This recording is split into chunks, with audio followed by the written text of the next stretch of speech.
Hi guys, எல்லாருக்கும் வணக்கம் guys. வர சனிக்கிழமை சரியான மேட்ச் உங்களுக்கு தெரியும். RCB versus CSK. அந்த மேட்சுக்கான ப்ரிப்பரேஷன் ஆர்சிபி அணியும் சிஎஸ்கே அணியும் பயங்கரமாக பண்ணிட்டு வந்துட்டு இருக்காங்க. ஆர்சி அணிவில் பார்த்தீங்கன்னா வில் ஜாக்ஸ் அவர் போயிட்டாருங்க. ஏன்னா அவர் நேஷனல் டியூட்டி வேர்ல்டு கப்கோசரம் அவர் நாடு திரும்பியிருக்காரு. அது ஒரு பெரிய ட்ராபேக். சென்னை அணியில் பார்த்தீங்கன்னா ஒரு குட் அப்டேட் என்னன்னு பார்த்தீங்கன்னா தீபக் சகர் மீண்டும் சென்னை அணிக்கு வந்திருக்காருங்க.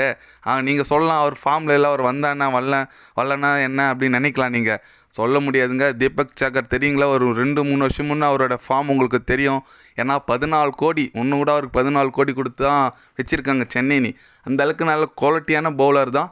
இப்போ ரீசெண்ட் டைமில் சரியான ஃபார்ம் இல்லை, சொல்ல முடியாது. திக்குன்னு வந்து ஒரு பவர் பிளே ஒரு 3-4 விக்கெட் எடுத்தாங்கன்னா ஆர்சிபி அப்படியே பொட்டலம் கட்டிடலாம். ஏன்னா அந்த அளவுக்கு ஒரு பேட்டிங் டெப்த் இருக்குது. ஆனால் ஸ்டார்டிங்கில் விக்கெட் வின்ட்டா கண்டிப்பாக பெங்களூரு சொல்லிடுவாங்க நம்ம சென்னை அணிக்கிட்ட. பார்க்கலாம் எந்த மாதிரி ஒரு தீபக் சகர் வந்து எந்த மாதிரி ஒரு பெர்ஃபார்மன்ஸ் பண்ணுறான்னு சொல்லிட்டு. ஏன்னு கேட்டிங்கன்னா நம்ம சென்னை அணிக்கு போலிங் தான் இப்போதைக்கு கொஞ்சம் வீக்காக இருக்குது. பார்த்தீங்கன்னா தேஷ்பாண்டே ஓரளவுக்கு போடுறாரு, சதுல் தாக்கூர் அப்படி இப்படின்னு போடுறாங்க. இருந்தாலும் நம்மளுக்கு போலிங் கொஞ்சம் வீக்காக இருக்குது. தீபக் சகர் கம்பேக் கொடுத்து ஓரளவுக்கு நல்லா கொஞ்சம் விக்கெட்டில் எடுத்து குத்தாருன்னா கண்டிப்பாக நம்மளுக்கு யூஸ்ஃபுல்லாக இருக்கும். சென்னை அணி பிளேயிங் 11 பார்த்தீங்கன்னா அந்தளவுக்கு எதுவும் மாற்றங்கள் பண்ண மாட்டாங்க. தீபக் சகர் மட்டும்தான் உள்ளே வரத்துக்கு சான்ஸ் இருக்குது. மற்றபடி அந்த மாதிரி எதுவும் பண்ண மாட்டாங்க சேஞ்சஸ். ரஹானே உட்கார வச்சுட்டாங்க, சந்தோஷம். அவர் அப்படியே இருக்கட்டும், அவர் உள்ளே இருக்க வேணாம். ரச்சின் லாஸ்ட் மேட்ச் ஒரு நல்ல இன்டென்ட் கொடுத்தாரு. அந்த இன்டென்ட்டோட ஆட்டுங்க. இந்த மேட்ச் கொஞ்சம் ஒரு 30-40 அடிச்சாருன்னா பிளே ஆஃப்ஸில் கண்டிப்பாக நல்ல ஒரு இன்னிங்ஸ் ஆடுவார். அவருக்கு கான்ஃபிடன்ஸ் வந்துடும். அதனால் சென்னை அணி நல்லா தான் இருக்குது. தீபக் சகர் மட்டும் உள்ளே வரத்துக்கு சான்ஸ் இருக்குது. சென்னை அணி போலிங் ஓரளவுக்கு டீசெண்டாக தான் இருக்குது. நம்ம ரிச்சர்ட் கிளாட்சன் அடுத்த மேட்ச் வரதுக்கு சான்சஸ் இருக்குதுன்னு பேசிகிட்டு இருக்காங்க தீக்ஷனாக்கு பதில். அதுவும் எந்த அளவுக்கு உண்மைன்னு தெரில, அஃபிஷியலாகவே இல்லை, பட்டு சான்ஸ் இருக்குது அவர் வரத்துக்கு.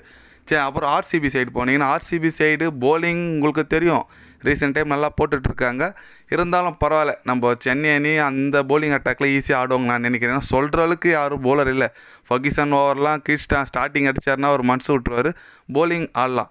பேட்டிங் பார்த்தீங்கன்னா தான் கொஞ்சம் பயமாக இருக்குது. ஏன்னு கேட்டிங்கன்னா வில் ஜாக்ஸ் இல்லைனாலும் சென்னை ஆர்சிபி அணி பார்த்தீங்கன்னா Kohli, Faf du Plessis, Dinesh Karthik, Patidar recent டைமில் சரியான ஃபார்மில் இருக்கார். அதனால் பேட்டிங் லைனப் செம கன் மாதிரி இருக்குது. நம்ம டாஸ் வின் பண்ணால் கண்டிப்பாக போலிங் எடுத்தால் மட்டும்தாங்க வின் பண்ண முடியும். அதுவும் அந்த கிரவுண்ட்லலாம் எவ்வளோ அடித்தாலும் சேஸ் பண்ணுறாங்க. நம்ம 240 அடித்தா கூட ஆர்சிபி அணி சேஸ் பண்ணுறாங்க. ஏன்னா அந்த அளவுக்கு தான் கெப்பாசிட்டி இருக்குது ஆர்சிபி அணியோட பேட்டிங் லைனப். பார்க்கலாம் எந்த மாதிரி ஒரு பெர்ஃபார்மன்ஸ் பண்ணுறாங்கன்னு சொல்லிட்டு. வர சனிக்கிழமை மழை வரதுக்கு சான்ஸ் இருக்குதுன்னு சொல்கிறாங்க. சப்போஸ் மழை வந்தால் கூட ஒரு பாயிண்ட் கிடைக்கும். சென்னை அணி பியூராக உள்ளே போயிடுவாங்க. அதனால் மழைலாம் வேணாங்க, மேட்ச் நடக்கட்டும். யார் ஆர்சிபியா சென்னையான்னு மோதி பார்த்துடலாம். எத்தனை பேர்லாம் சென்னை அணி உள்ளே போகும்னு நினைக்கிறீங்கன்னு சொல்லிட்டு கமெண்ட் பண்ணிட்டு போங்க. அப்படி இல்லைனா உங்களுக்கு ஆர்சிபி ஃபேனாக இருந்தீங்கன்னா கமெண்ட் பண்ணிட்டு போங்க, நான் ஆர்சிபி ஃபேன் சொல்லிட்டு. இது போன்ற ஸ்போர்ட்ஸ் நியூஸை தெரிஞ்சுக்கணுன்னா சேனலை சப்ஸ்கிரைபிள் ஐக்கான் பண்ணிக்கோங்க. கண்டிப்பாக கிரிக்கெட் பற்றி, முக்கியமாக ஐபிஎல் பற்றி day by day channel update வரும். மறக்காமல் சப்ஸ்கிரைப் மட்டும் கொஞ்சம் பண்ணி வச்சுக்கோங்க. நன்றி, வணக்கம்.